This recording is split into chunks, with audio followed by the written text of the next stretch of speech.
Il est 14 h, direction Échaud, où des jeunes vont découvrir le métier de couvreur-zingueur.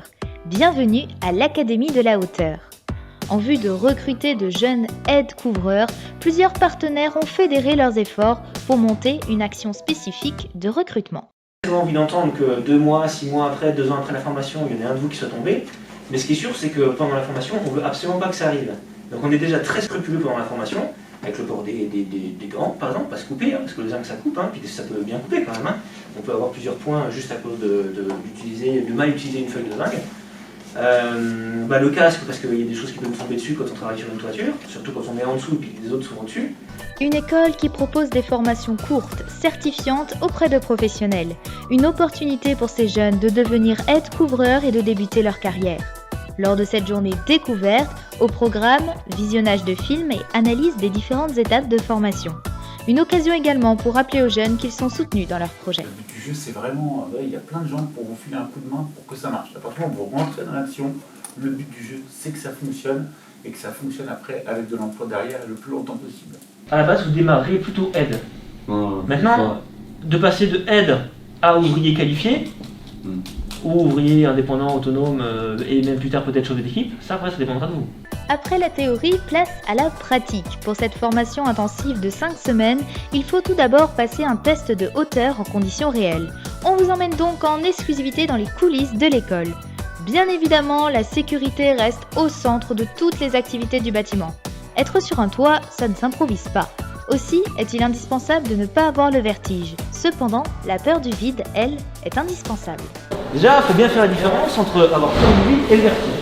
Le vertige, c'est une phobie, quoi. C'est-à-dire, voilà, je suis en hauteur, j'ai le vertige, stop, hop, je suis bloqué, je peux plus bouger, je peux plus rien faire. Ça, c'est le vertige. Donc ça, un couvreur ne peut pas avoir le vertige, c'est pas possible. On ne peut pas faire ce métier-là quand on a le vertige. Ok ? Maintenant, qu'on ait peur du vide, ça, c'est normal. C'est même d'ailleurs souhaité. Il vaut mieux avoir peur du vide. Parce que si on n'a pas peur, qu'est-ce qui se passe? On va en hauteur. Le cerveau ne nous envoie pas de signaux. Ah, attention, attention. Donc, du coup, on travaille n'importe comment. On ne met pas le harnais. Ou alors on le met n'importe comment. On ne s'attache pas suffisamment comme il faut. Et c'est là qu'on prend des risques.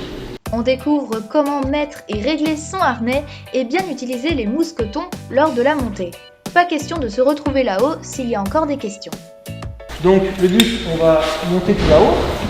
On va s'accrocher à chaque fois dans le gros trou de la rosace. C'est fait pour ça. Vous montez jusqu'en haut comme ça, en faisant étage par étage. Tac, tac. Et surtout, vous montez les crochets au fur et à mesure que vous montez vous. Le moment tant attendu est arrivé. Après quelques derniers réglages techniques et bien sûr un rappel des règles de sécurité, c'est parti pour la grande ascension.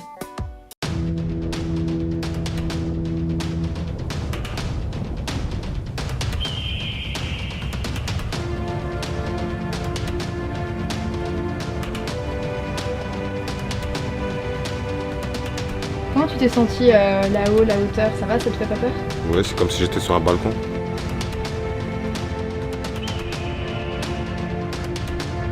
Je me suis senti très à l'aise et avec le matériel confortable et en sécurité.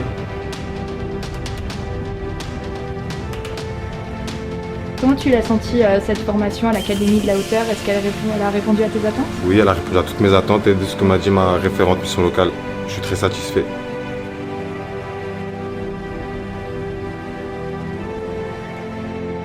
Avec la motivation, tu y vas.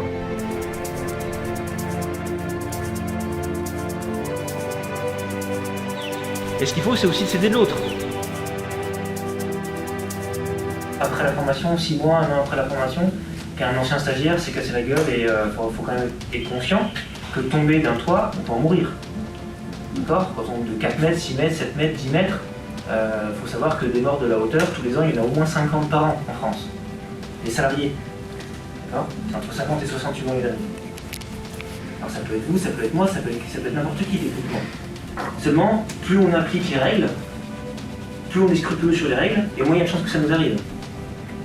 Et ça du coup, ça dépend de qui? Ça dépend beaucoup de vous. C'est bien sûr vous après qui décidez de comment vous travaillez sur le chantier.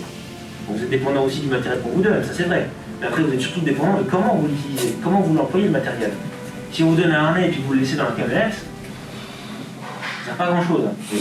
Une fois la montée et la descente de l'échafaudage brillamment exécutées, le test ne s'arrête pas là. En effet, le lendemain, les jeunes devront passer une journée de marathon d'entretien dans des agences intérim à proximité. Une autre journée bien remplie, mais indispensable. C'est uniquement une fois pris dans l'une d'entre elles qu'ils pourront commencer leur formation. On leur souhaite à tous beaucoup de réussite.